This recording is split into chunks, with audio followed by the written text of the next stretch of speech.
Hello, and thank you for joining our Indigenous Connections broadcast. This series of educational videos is focused on Indigenous communities and enhancing our connections with each other in the conservation field. Previous broadcasts have covered topics like celebrating Native American heritage, developing land acknowledgements, co-stewardship, traditional ecological knowledge, and so much more. My name is Sarah Gannon. I'll be your host today from the U.S. Fish and Wildlife Service's National Conservation Training Center in Shepherdstown, West Virginia. And before moving to our broadcast, I would like to acknowledge that the National Conservation Training Center is located on the unceded ancestral lands of many Indigenous peoples. While we could not find a full account, we are aware that many peoples traversed, cherished, and lived on this land. They include the Massawomack, the Haudenosaunee, the Shawnee, and the Delaware. As we learn more about the Indigenous peoples who continue to have relationships with this land, we better appreciate the good earth on which we work, live, and learn. We pledge to grow and sustain relationships with Indigenous communities through collaboration on our training, outreach, youth programs, museum exhibits, and more. We encourage others to learn more about the land on which they work and reside. In today's broadcast, we'll hear from biologist and raptor rehabilitator Janie Veltkamp, the founding director of Birds of Prey Northwest, and from Cameron Heuser with the Alene Tribe's Wildlife Management Program. They'll speak to us about their partnership to build the tribe's first eagle aviary. We will also hear about the cultural connection the tribe has to eagles and what it takes to care for birds that cannot be released back into the wild. Before we wrap up, we'll be joined by a special raptor guest, a live Merlin, so stay with us, you won't want to miss it. Cameron Heuser is the Wildlife Division lead for the Coeur d'Alene tribe and has worked in the tribe's Fish and Wildlife program for 23 years. He holds a bachelor's degree in wildlife science from Washington State University and a master's in fisheries resources from the University of Idaho. Much of the tribe's fish and wildlife work focuses on habitat restoration for native fish and wildlife species. The program also oversees monitoring the health of wildlife populations and regulating hunting and fishing activities across the reservation. Cam has been overseeing the tribe's eagle aviary since they were permitted by the U.S. Fish and Wildlife Service in 2016. We're also joined by Janie Veltkamp, who received training at the prestigious University of Minnesota Raptor Center, where her thesis where she learned how to expertly care for and treat medically injured birds of prey. She received her master's degree in biology from Purdue University, where her thesis investigated wintering bald eagle habitat in Indiana. Janie began reintroducing peregrine falcons in the Midwest, and more recently, ospreys and peregrines in South Dakota. Since then, she has treated thousands of injured birds of prey, and she lectures extensively about their ecology and travels with specially trained eagles, hawks, owls, and falcons. She works closely with Idaho Department of Fish and Game and is permitted for her work through the U.S. Fish and Wildlife Service. Janie's also a master falconer and has a bachelor's degree in nursing. She's the co-author of 2 award-winning children's books, Beauty and the Beak, How Science, Technology, and a 3D printed beak rescued a bald eagle, and the book Swoop and Soar, How Science Rescued 2 osprey orphans and found them a new family in the wild. Thank you both and welcome. We're grateful and excited that you're here. For those tuning in online, if you'd like to submit a question to us, please put it in the chat and we'll get to it. Let's start with some background. Cam, would you tell us a bit about your journey into raptor conservation? Sure, I can do that. First of all, thanks for having me. Once again, it's Cam Heuser. I'm the Wildlife Division lead here for the Coeur d'Alene tribe. Worked here for a little over 23 years now. A little bit of background, we're located in northern Idaho, about 30 miles south of the city of Coeur d'Alene. So the reservation is kind of centered on the southern end of the lake. It's a beautiful setting to work. We're right there kind of in the interface where the historical Palouse Prairie joins up against the forests of northern Idaho. And then you go further east and get into more of the Bitterroot Mountains into Montana. So that's the setting of where we work. Most of our work is focused on habitat restoration, making up for historical damage from the hydropower system for wetland mitigation, restoration of salmon, as well as a lot of other projects where we monitor the health of big game herds. We've worked on wolves, bears, wolverines, a lot of variety when you work for a tribe. As far as my first exposure to raptors, it was probably working with ospreys on the southern end of the lake.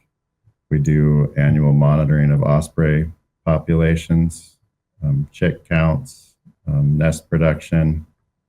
And then it seems like it was about 20 years ago when Janie moved onto the reservation, and things changed quickly after that.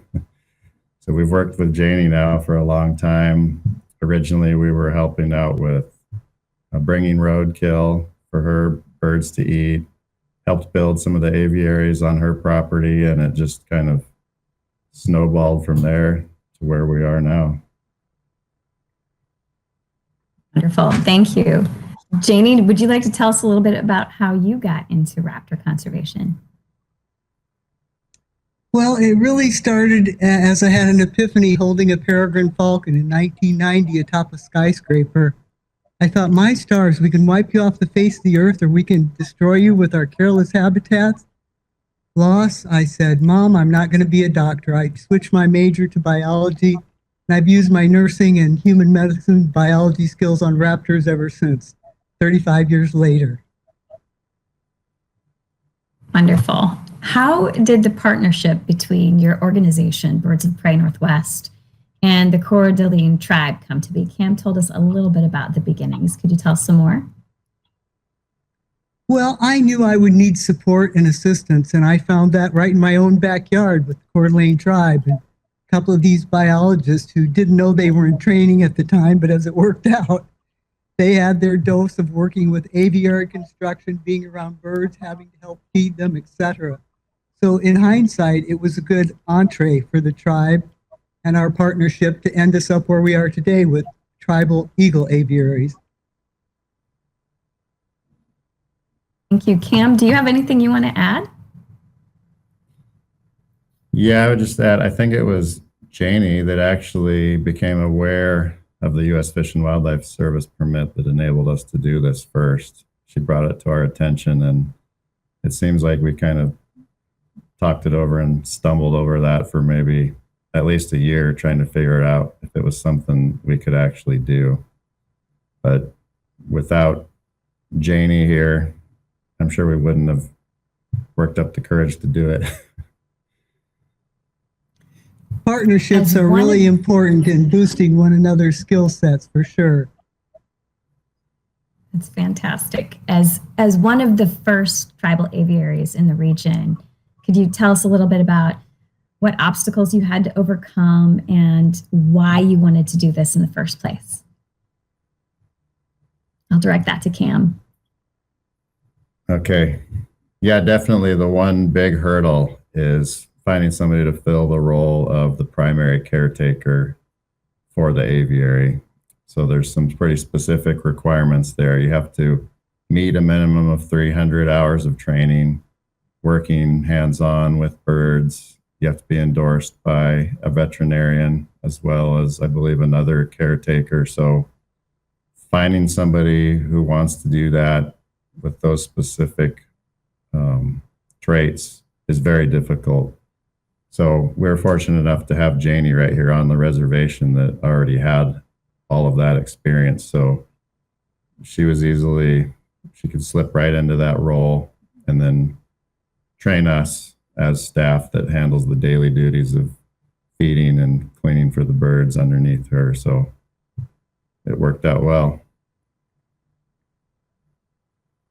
And what has it meant to the Coeur d'Alene to have the eagles on the reservation? So the main intent was just to allow quick, direct access to feathers. Without the aviary here, tribal members have to go to the federal repository, which, depending on their requests, if they want a whole bird or a specific aged bird, it can take several years. So by having the birds here, we collect their feathers during the molting period. roughly May through September. We pick up those feathers, we bring them back to the office, catalog and organize those, and then tribal members can put in applications. We take those as we receive them. When it's their turn, we give them a call. They come right into the office. They can hand pick the feathers they want. And we have it down now so that it only takes a matter of days or maybe a couple of weeks during the busier time period. So it's a big time saving, and they can pick out specifically the feathers that they want. And I skipped ahead a little bit in our conversation, but I know eagles are icons of strength and liberty, and the importance to Native cultures is cannot be understated. And we at the Fish and Wildlife Service strive to ensure that Native Americans have adequate access to these culturally important birds. When we spoke previously, you highlighted that there's only one federal repository that the U.S. Fish and Wildlife Service has in Oregon, and it can be very slow to provide tribes with access due to the high demand. Are there any additional benefits to having eagles on tribal land? Yeah, a couple things I would say. One, it's nice. We have programs where schools can come in and just seeing the birds up close. It's a good education and outreach activity. You don't often get that opportunity to be standing 15 feet away from an eagle. The other thing, hopefully, it's hard to measure, but it's the hope that it could potentially reduce things like poaching of birds. If somebody goes out and wants the feathers, it happens still every once in a while where somebody will poach a bird and collect the feathers or potentially try to sell those on the black market. So by having live birds that molt their feathers year after year, hopefully it would cut down on those types of illegal activities as well. Janie, do you have anything you'd like to add before we meet your guest? I think the points that Cameron made are very important about expanding the conservation mechanism of these permits for tribal eagle aviaries. And something the general public doesn't seem to understand is that eagles and all raptors molt their feathers each year. Now, the eagles don't have a complete molt each year, but those feathers are shed each year, providing a resource for tribal folks that need access to feathers for their ceremonial purposes. Thank you. And we'll take a minute to let Janie get her guest, and then she'll tell us a bit more about the mission of her organization, the Birds of Prey Northwest.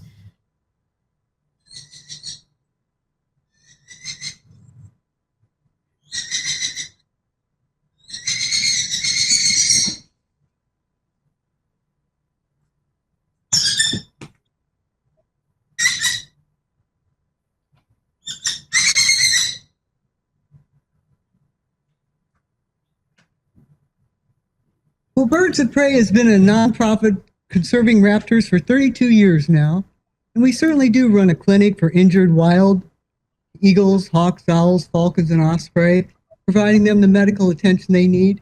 But more importantly, we have a strong educational component to Birds of Prey Northwest. We house some 23 permitted permanent raptors through U.S. Fish and Wildlife and Idaho Fish and Game that are teaching specimens. We take these live raptors in the classroom and we teach children, 3rd through 6th grades, our target audience, the importance of these birds in our environment and their natural history and the conservation measures that they can take. This year happens to be a merlin, a dark-phased merlin, a fairly common falcon throughout North Idaho. And she's this training bird that goes into the classroom teaching children the importance of small falcons and large falcons alike. So these children grow up seeing who they share their world with and understanding what dangers they face in a modern day world. Like Madeline the merlin here. She's a human imprint, which is a big problem in Birds of Prey. Humans find these birds as youngsters and they interact with them trying to feed them and thereby rendering them non-releasable. Human imprinting of raptors is something that's a big problem for them, and it's irreversible, unlike other species of birds. So these birds have few options except to become teaching birds. And that's the case with Madeline here, the merlin from Montana. She'll join our teaching team and teach children the importance of falcons in our environment. Thank you. It's wonderful to meet Madeline. And I want to go back to something that you said about having training, people who have been trained and are available to work with birds. Is that one of the biggest challenges that you face, Cam? Yep, definitely. Related to that is also we don't have a specific stream of funding designated to this. So we're also not only looking for somebody that is interested or has all of that training, but somebody who might be willing to do it for free. So that makes it difficult.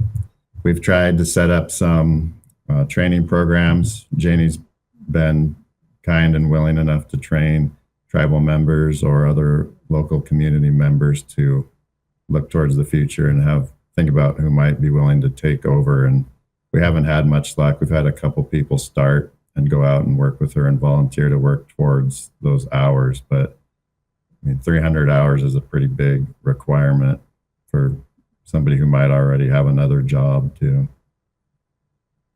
So is the 300 hours what's required to be, you mentioned the primary caretaker, and that's a necessary mandatory piece of the equation? Yep, that's a specific requirement for the tribal eagle aviary permit. And we have a related question from the audience. Mama Sue asks if there are residents of the Coeur d'Alene community who will work with Fish and Wildlife Service and become trainers themselves. Working with you at the Tribal Wildlife Agency is probably where we want to start. So you kind of answered that, but do you want to speak to that a little bit more? Yeah, every once in a while we'll get requests for volunteers and people who are interested. Usually it doesn't pan out. People will come in and they'll realize, well, a volunteer means I come in and I get to cut up some fish or some rats every day and feed the birds, and that's all there is to it. And I think people are looking for something a little bit more glamorous, but you do have to start out with the basics and work up. So we haven't had anybody up to this point that's willing to see it through. Thank you. And we have a follow-up related question from the audience asking whether the federal government could bridge the gap and find resources to pay for an aviation expert. Yeah, so we were speaking yesterday a little bit about looking at opportunities that we might be able to find for training. And I don't know of any grants that exist from the federal side to pay for a primary caretaker. Are you all aware of anything like that at the moment? Not at the moment. Yeah, we're constantly looking for avenues to bring in funding for this work, but haven't had much luck yet. Yeah, something to keep an eye on. And this is another question for the two of you, whoever wants to take this one first. If you had one or two key takeaways for others who were just beginning to work on developing their own aviary, or even just beginning a tribal partnership between a nonprofit, say like Janie's organization and the Tribal Wildlife Agency, what advice would you give? I guess I could start and then Janie can chime in, but I would say be willing to start small. I know there's another tribe in the region who started with just one red-tailed hawk. And if it's something you're interested in, I would suggest reaching out and just searching to see if there's a local wildlife rehabilitator that might be willing to help out and get you started in serving as the primary caretaker like Janie did. If you can find somebody like that, and if you're willing to start with something even as small as one bird, it's not too much to undertake. And obtaining these permits is really a process that begins with obtaining the federal permits from U.S. Fish and Wildlife Service, having a plan in place that includes a financial plan to the cost of designing and building these aviaries, which have to meet certain federal requirements depending on how many large-sized birds are kept per square foot. And then, of course, finding, as Cameron said, the staff to care for these birds. And it's all a process that one has to realize that when they set forth on this journey. Thank you. Yep, And can you tell us, go ahead. I was just going to say the permitting part of the process is actually the easiest part. All of the paperwork, that was pretty painless and quick. That's good to hear. I'm wondering, you mentioned start small, Cam. How did you guys start, and how many eagles do you have currently? And in a few minutes, we'll get to see a video that shows a bit of the aviary being built and what it looks like today. But tell us a little bit about the day in and day out. So as far as getting started, we initially started, I think, with 2 bald eagles and 2 golden eagles. And that was in 2016. We housed those on Janie's property in aviary enclosures that she already had built. So under the permit, the birds were tied to the Coeur d'Alene tribe, and she housed those for about 2 years. That 2 years allowed us to start doing kind of an initial property search, looking for someplace that was secure enough so that the birds wouldn't have too much outside disturbance, but not so busy that they were always disturbed, and not too far out. We had to worry about things like vandalism. So we located a property and started building the enclosure and did it all with in-house staff. We had some technicians on board that had skills with construction, had somebody with a little bit of architecture experience. So we slowly built the enclosure where they are today. Currently, we have 4 bald eagles and 1 golden eagle. According to the space requirements, we have space for 14, but we don't have plans to fill it that full. It's a lot more care and food requirements that way. We're pretty happy with the 5 we have right now. And these are birds that cannot be rehabbed and released back into the wild? Yes, they're all I should say injured. there's quite a large population of birds that have no viable future in the wild. So all of these birds, just like you met Madeline, have a permanent disability, as do all the tribal eagles that get placed, that prevents them from going back to the wild. So it gives them another alternative to exist. Is there a need for additional tribal aviaries in terms of placement for these birds? I would say yes. We are on an email list where we get announcements when eagles become available. And I don't even open them anymore. There's so many emails that come through of birds that are available. So yeah, I think, I don't know what the right number is, but they could use a lot more places to put birds.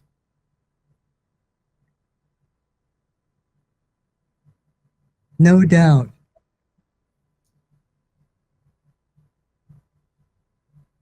And I'm wondering if there's a network of other tribal aviaries. Janie mentioned that there are just a handful that exist nationally.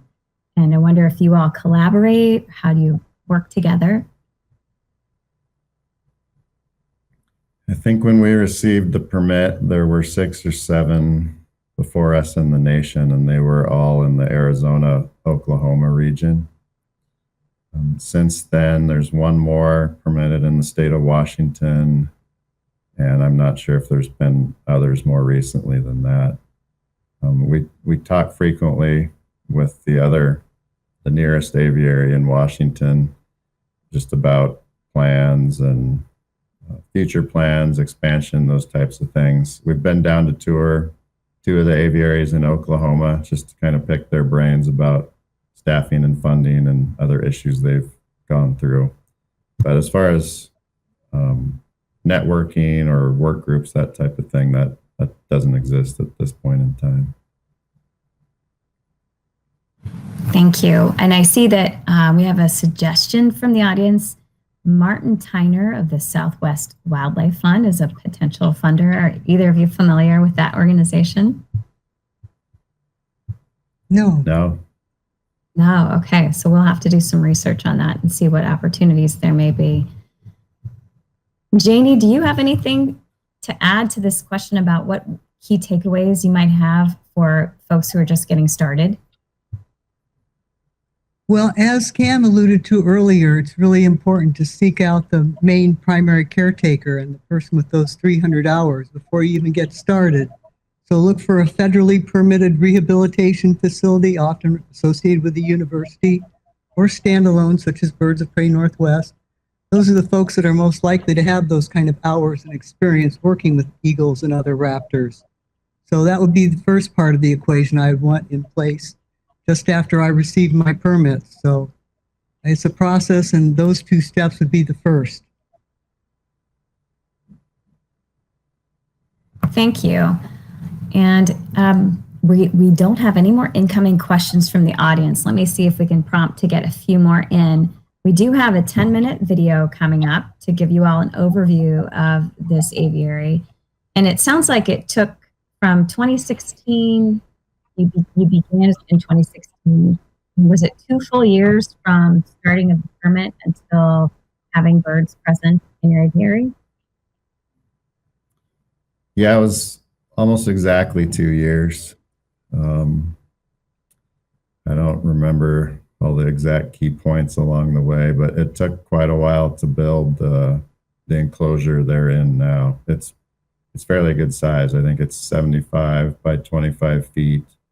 There's a covered outside viewing area enclosed with chain link fence. We also had to prepare a room with a walk-in freezer where the food is stored, get some plumbing in for a sink so we can clean. There's also a classroom there, so when teachers bring their kids out, we've got a room with a TV. We can give presentations, some desks set up, and some decor and exhibits around the room. So it's a pretty good environment out there for hosting groups to come visit. And how many school groups or kids or people come through on an average basis? Do you know? I could give you a rough number. Yeah, usually it's kind of May through October. We'll probably have at least one every other week, it seems like. Yeah, not as much as Janie does, but consistent flow. Neat. And Randy Robinson, who's one of our education outreach folks on staff, asks, what are the main sources of food for the birds? Well, you have to consider the different diet of the two types of eagles for sure. The golden eagle is a mammalian predator, often feeding on rabbits, squirrel, fox, etc. And the bald eagle prefers fish and or red meat. So, and to have these birds food store in advance requires freezer space and some forethought as to how do you obtain their food source. Thank you.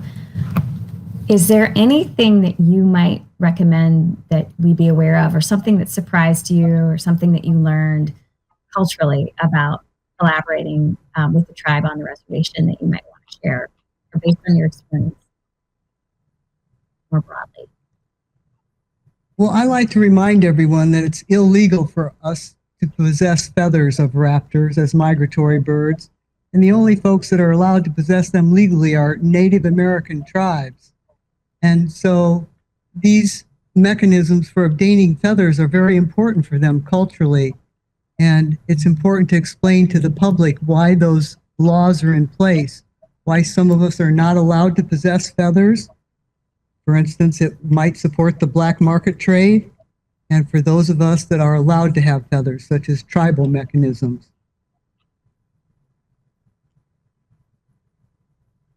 Thank you, Cam. Do you have anything you'd like to add? As far as just the cultural component? Things that have helped you or surprised you in your learning? I don't know that anything's really surprised me as far as the people seem to be pretty happy with the program here. We've received nothing but positive feedback. And I wasn't sure when we started if it would just be an initial surge of requests for feathers and then die off, but it's been pretty consistent. You can see some patterns through the year, especially in the spring with graduations. When the high school seniors are done, we get a lot of requests. That's probably our most popular time. And then as far as just little things about which type, which species and color of feather people request, I don't know that I've really seen much of a pattern of just people have their own personal preference. Thank you. And for your birds, go right ahead. I was just going to add that even though raptors have 8,000 feathers as individuals, those feathers most coveted are probably those tail feathers and primary wing feathers, in addition to whole body parts. I'm throwing that out as a question to Cameron. Yeah, good question. The ones that people are the most highly sought after are those juvenile golden eagle feathers. Those are the classic kind of half dark, half white on the tail. And then as they age, that white band starts to shrink until it's just full brown or kind of mottled brown. People are always asking for those. And the golden eagle that we do have now, we got him as a juvenile. So we had 3 or 4 years of those real nice feathers, but now he's kind of aged out of that. So that's one thing we are looking for. If it comes available, we are in the market for another juvenile golden eagle, but there's a lot more bald eagles that come available than there are the golden. So those are harder to find. And can you tell us a bit about where your 4 birds came from? Yeah, they're all fairly local. The bald eagles, let's see. Bald eagles are all either Idaho or Washington. One was just found a few miles from my house. It was a friend of mine who was farming and found that one out in the field. Somebody had shot it. It had a pellet in its wing. The other 2, Janie brought, well, the other 3 are actually all from Janie, transfers to us that she took in as first-year birds. The golden eagle we picked up in Central Oregon from a rehabilitator down near Bend. So all the ones we've had over the years are all within the Oregon, Washington, Idaho, Montana area. And it sounds like the golden eagles are rarer to encounter for placement with you all or with other aviaries. Is that true? More bald eagles, I think is what I heard. It's based on the population base. There are many more bald eagles in the lower 48 than there are golden eagles, for sure.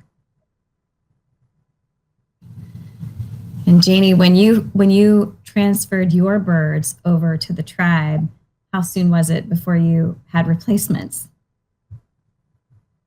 Well, I like to remind folks that federally permitted rehabilitators at best save about 50% of their admissions on a good day. So that leaves quite a large pool of those birds which cannot be returned to the wild. And so the replacements, I have several on the property that will be offered up to the U.S. Fish and Wildlife Service again here just in the last 6 months. So 3 of them in the waiting just at our facility in North Idaho. So sad to say there are a lot of non-releasable eagles that need placement. And when you say you have some that are ready for release to the Fish and Wildlife Service, does that mean they're dying, they're about to die, or does that mean you're getting them permitted?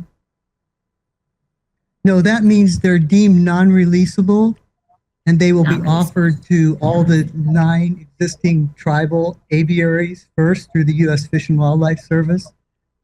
They're quite healthy. They're just non-releasable based on a disability they have that prevents them from flying, usually, and prevents them from hunting. Okay, thank you. That's super interesting to learn that they go through from you as a rehabilitator to the Fish and Wildlife Service, and then they can be placed with their forever home where they'll be. I didn't realize that rehabilitators sort of have a pipeline that you work through. Let's see, we have a hello from National Eagle Repository staff in Commerce City, Colorado. What a great presentation from Shannon Connors. And we are just about at time for transitioning to our 10-minute video. Do you all have any other burning facts you'd like to share or pieces of information you'd like this audience to know before we switch to the video? Well, I will just say that partnering with other entities such as our nonprofit and the tribe and others who have helped along the way lessens the load for all the participants. So partnering is a good way to start, looking for partners, even unexpected partners. So like I said, that lessens the load for each component to finally achieve your objective. Thank you. Cam, it looked like you had something you wanted to add. No, I was just going to say I couldn't come up with any other burning questions or notes. No. Bases covered. Okay, great. I wanted to share with our audience that there's another broadcast that showcases our Eagle repository for those who are interested in learning more about the process and the backlog. It's available on the website. Thank you, Shannon, for that reminder. And thank you all for joining us. Thank you, Janie and Cam, for sharing with us today. We hope you can all join us next month on September 18th at 3 p.m. Eastern for our next Indigenous Connections broadcast. And please stay with us to enjoy a 10-minute video on the history and purpose of the Coeur d'Alene Aviary created by the Coeur d'Alene Wildlife Department. As a final reminder, each broadcast is recorded and available on NCTC's website. If you wish to learn about this broadcast series or be added to our listserv, please email Jennifer_Hill, Hill, at fws.gov. We also welcome your suggestions for additional topics, and thank you all for joining us today. Thank you. Enjoyed it. Yep. Thank you. It's a pleasure having you both.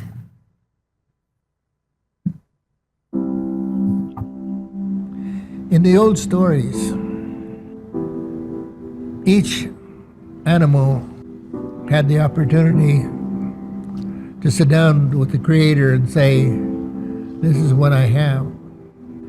This is my power. This is what I can give. Eagle was one of those that said, I'm the biggest, I'm the strongest,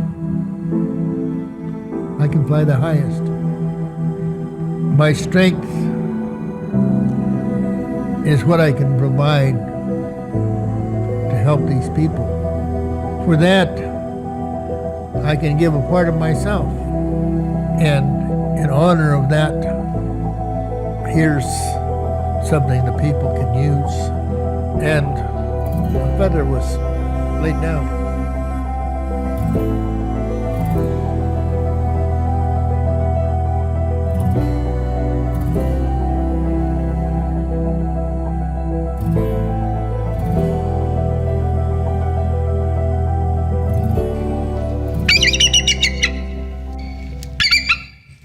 The eagle is something that's to be revered and respected, and it's kind of just assumed in all these stories that that's who Eagle is and who Eagle was. And those stories are thousands of years old, so clearly for thousands of years the Coeur d'Alene people have thought that about eagles from their perspective since time immemorial, since the time of Coyote and the rest of the animals that traveled the earth. We have the Migratory Bird Act. We have the Bald Eagle Protection Act, and those really prohibited a lot of our use of eagles in whole or in part, any kind of pieces, anything.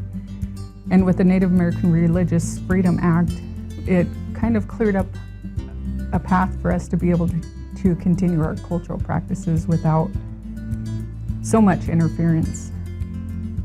The United States government recognized the significance of the eagle to Indian people.